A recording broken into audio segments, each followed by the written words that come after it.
to be back. Congratulations on everything that you have accomplished to this point. I am proud to know you, and I got to tell you, I am thrilled for you. You must be very pleased with where you are at this point. Well, it has been quite an adventure, but it's not totally surprising in the sense that all my life I've had people saying, "You can't do this. This is impossible." And I don't even get started until I hear those words. Well, you know, the book, A Perfect Union, which was co-written along with your lovely wife, yes, talks about the Constitution and yes, getting our liberty back. But one thing that struck me, you talk about Abraham Lincoln, talking about saying that who should really have input into this country. And one of the people he mentioned were, along with other lay people, lay being not politicians, were doctors. Yes. So how apropos that you would talk about that in your book, and here you are. Well, you know, doctors, scientists, engineers really have been trained to make decisions based on evidence as opposed to ideology. And if there's anything we need right now, is some evidence-based decision making. Well, let's talk about evidence-based decision making. I want you to hear what President Obama did. I mean, hours after the shooting in Oregon, yes, before we knew too much. But here's what he said. And of course, what's also routine is that somebody somewhere will comment and say, Obama politicized this issue. Well, this is something we should politicize.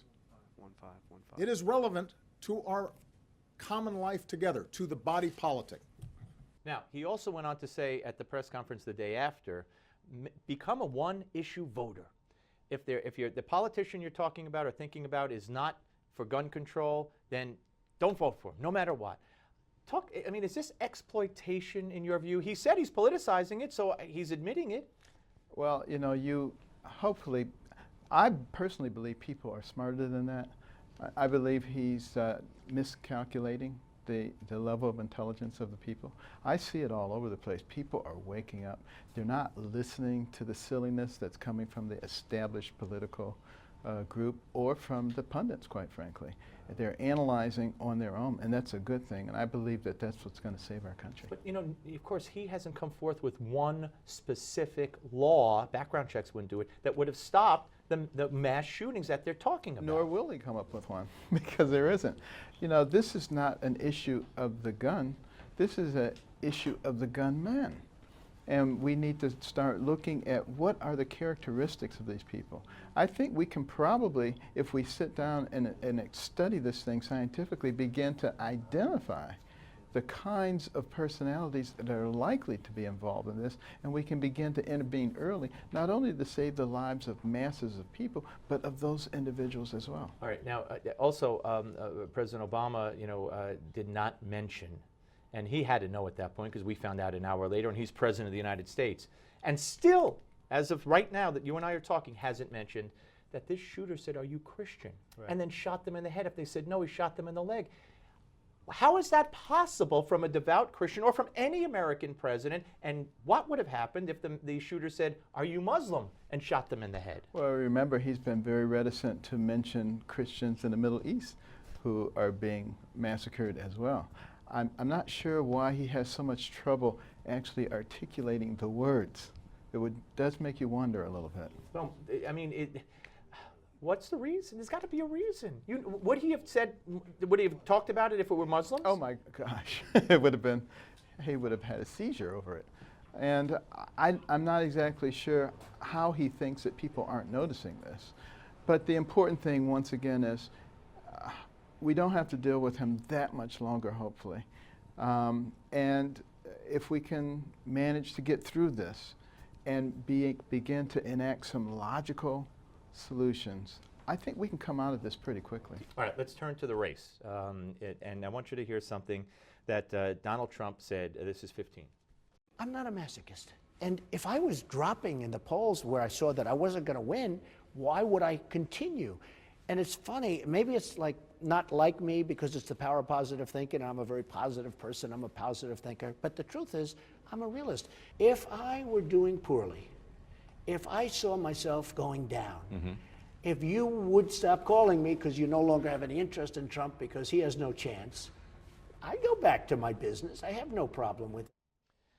Is he giving himself, because he said it on Meet the Press, he said it CNBC on Friday, he said, is he giving himself an out, do you think? No, I think he actually is talking about some of the others who are in the race, who are, polling at 0% and 1%. Sending a and message? 2%. He's trying to say, guys, come on now. I think that's what he's saying. Interesting. But, I think that's a very noble thing for him to do. Donald Trump has said that if he wins, he would offer you a job in his cabinet or his administration. He didn't say vice president on the ticket. How do you feel about Donald Trump? And if you were the nominee, would you consider Donald Trump as a VP? And if not, would you consider offering him a position of some sort in your administration? Well, I think Donald Trump is a very talented individual. He certainly knows how to take advantage of situations. There's no question about that. And I believe he could bring some wisdom somewhere along the line. I think there would be room for him somewhere. In your administration? Absolutely. But not on your ticket? I think there'd be room somewhere. Okay. Could you see yourself being the boss to Donald Trump? Maybe as an advisor. Okay. All right. Fair enough. Now, Jeb Bush, you talked about Trump sending a message to people with 0%, 1.1%, whatever. But Jeb Bush is floundering around at 4%. He raises all kinds of money, and congratulations on raising $20 million last month. That was amazing. And small donations, I want to talk about that. But do you think Bush, at some point, should start thinking about getting out of the race as well? I seriously doubt that he would give that consideration. But, I think everybody should ask themselves, what are they doing and why are they doing it? I can easily answer the question. I'm doing it because the people asked me to do it.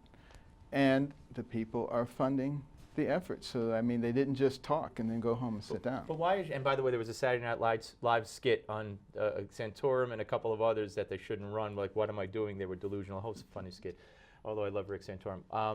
What about Bush? Why is he not resonating? Why does he have 4% with all that money and the Bush name, good or bad, but nonetheless, why? This is a bad time to be identified as part of the political establishment.